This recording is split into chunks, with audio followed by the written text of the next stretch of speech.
Right, so today we're going to be talking about a permaculture food forest. The concept is something I'm trying to get my head around, but it's basically using permaculture, which is like sustainable farming, in a kind of mass production, trying to squeeze what you can squeeze into your area and trying to get as much useful stuff working with nature. Now we have woodland areas which are all native species. We're adding this Juglans vigea, the native walnut, to the woods. We have 3 of them. I think that's probably going to be enough. When we plant more woods, we'll probably add a few more. They produce nice nuts, which is protein for the winter. And this one here is a sweet chestnut. They're not strictly native to Britain, but they come from the near continent, they grow wild, they're not a nuisance, and they produce tons and tons of food. You can even use the chestnuts as a staple. Again, very good protein throughout the winter when you haven't got much in the vegetable garden. And of course hazelnuts. These aren't ready yet, but they will be in September, October. Great source of protein again, really good. You can store them through the winter. And of course you can get the cob nut, which is a bigger version of the hazelnut, which you can get from any garden centre. They're sort of very closely related. And then over here, like I've said before, you can make more use of your orchard area by growing raspberries underneath your fruit trees.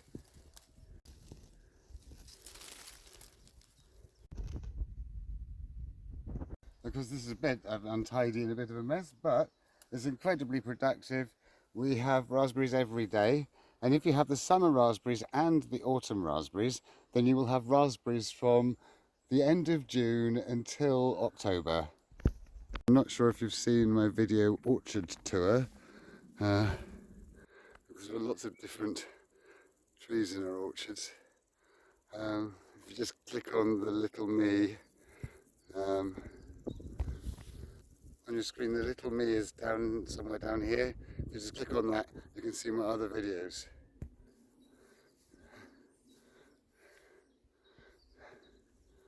The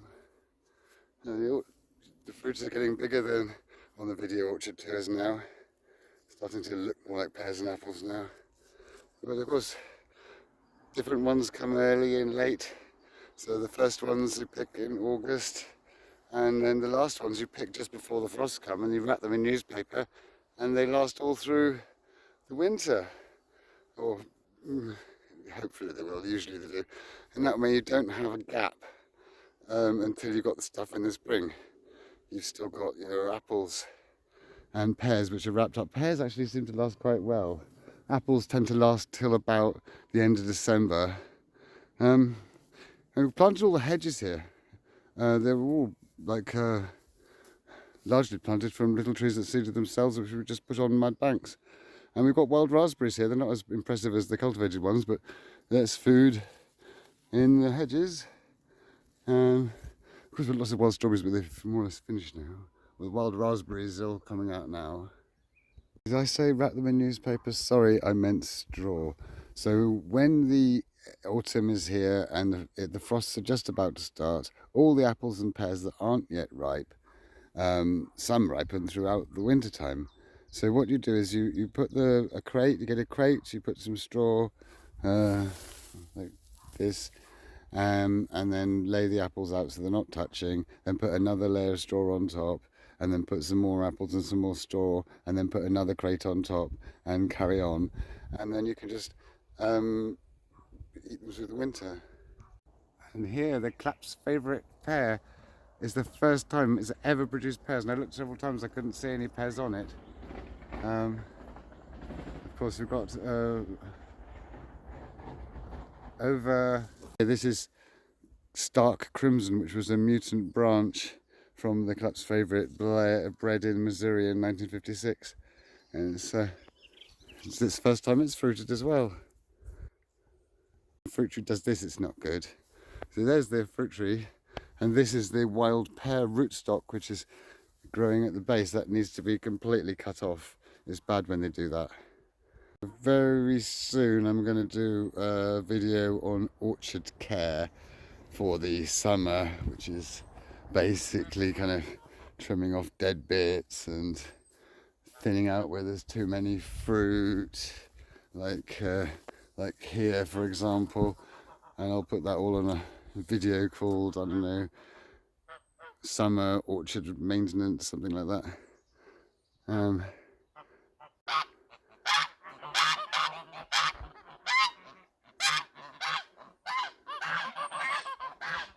That is my source of manure.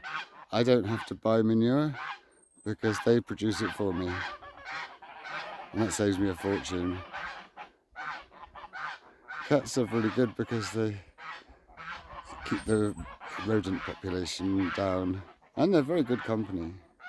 It's really important that everything coexists and nature works well and supports itself and all balances, and then your woodland works.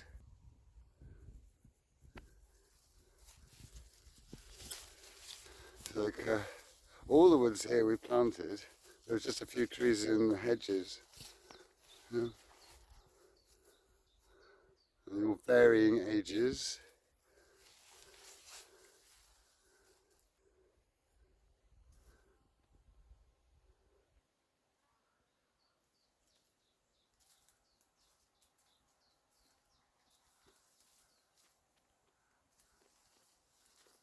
Because a honeysuckle might be a kind of plant which has poisonous berries and things, but you can pick the flowers when before they turn yellow, like that. Like pick them, and then make sure the poisonous seed pod isn't attached, and then you can just suck out the nectar from them like that. Very sweet.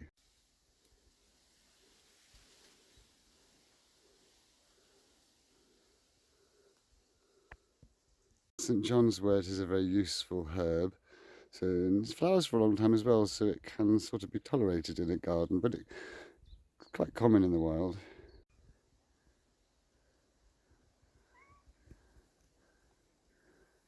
It's Bethany. Wild strawberries. They spread like crazy, and very sweet, very tasty.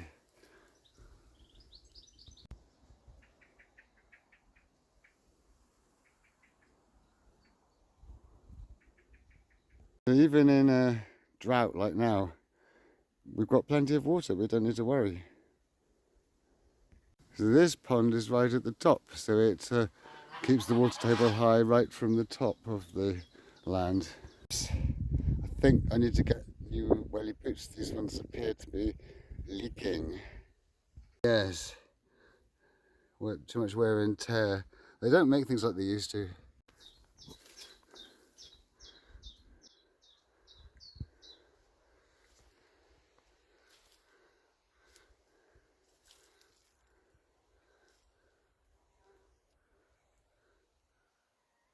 So these chestnuts, there were two of them, and they both didn't survive.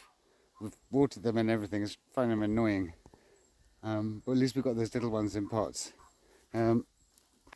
Both these trees came in these weird air pot things. I've never tried them before, and I've not been impressed so far. The first two times I tried them, both the trees didn't survive. Right, so I guess a food forest is also about growing medicine. You can make lime tea out of the flowers of lime trees. They're not quite out yet, but you could pick these bits and then dry them and use them for tea for various ailments. I can't remember what offhand.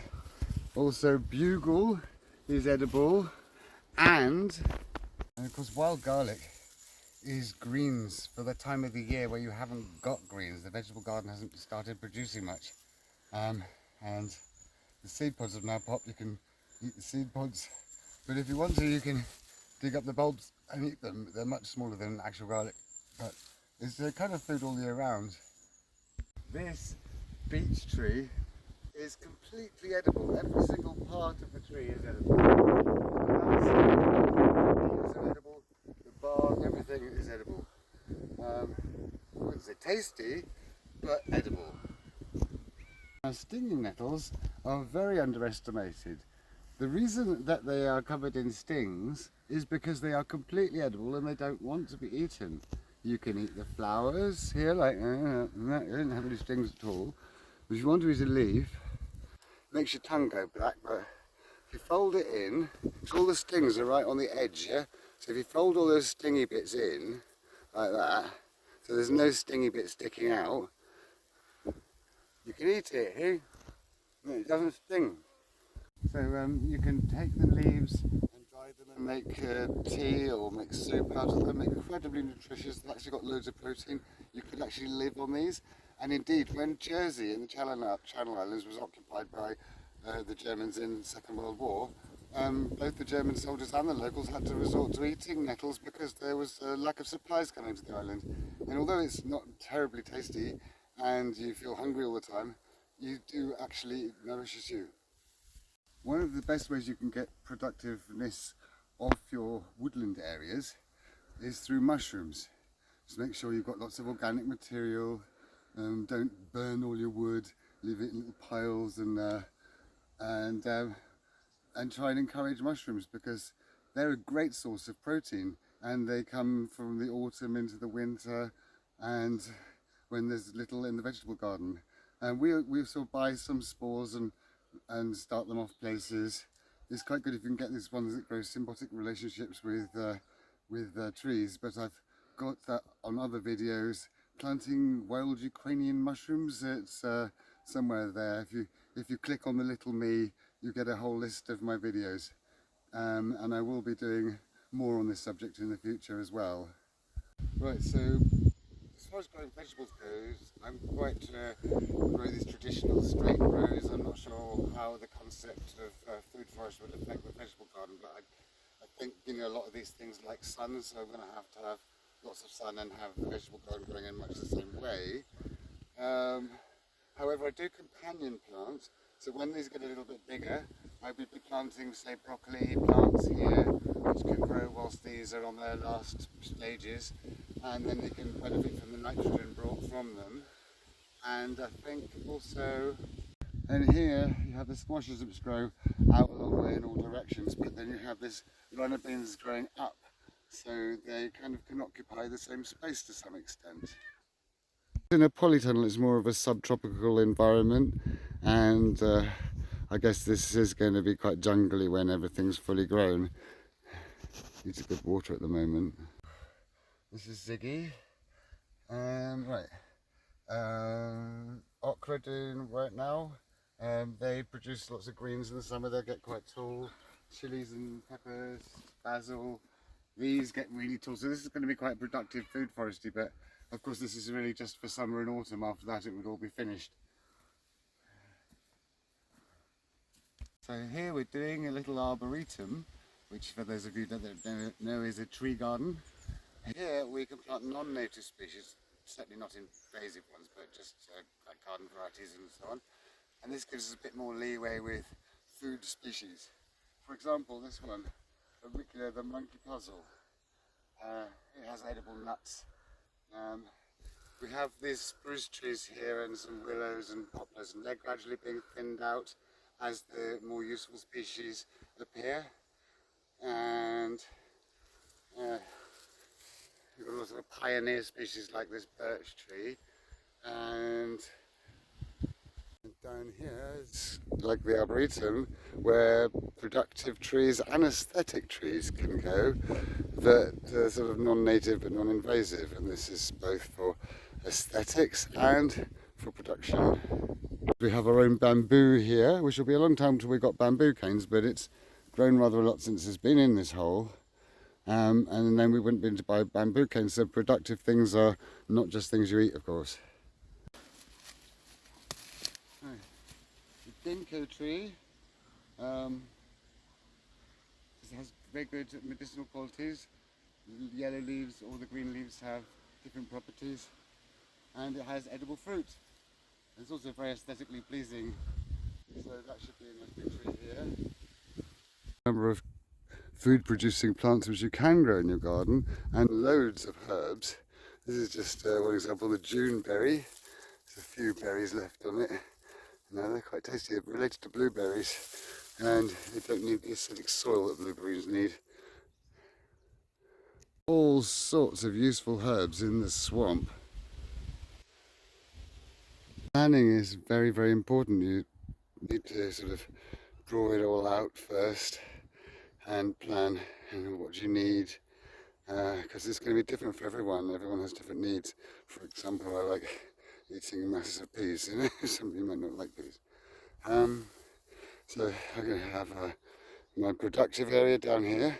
My house is actually going to go here on this slope, so it's going to be half buried, eco home, and then it's going to be my garden area. So, like, recreation is also important. And then I got all the trapped water from the rain in a number of ponds going up the edge, and on the edge bits and the steep bits I've got woods. So a very important thing to have is your own water supply, because we don't have mains water here or anything else. So pond water is really nutritious because of all the fish and other things in there. It's so much quicker filling a watering can up like this than it is under a tap. All the water we have here are pools designed to catch rainwater, so all the drainage is designed to go into them, and where it can sit there and soak into the ground, and it makes the water table higher and everything is better. My vegetable garden is based on the Aztec farming system, the Chiapas. I'm going to do a full video on this in the future, so stay tuned. And if you enjoyed today's video, please like and subscribe. If you'd like to see my other videos, just click on the little me. I think it's down here somewhere. And then if you press videos, you can see all the other videos. And look forward to seeing you next time.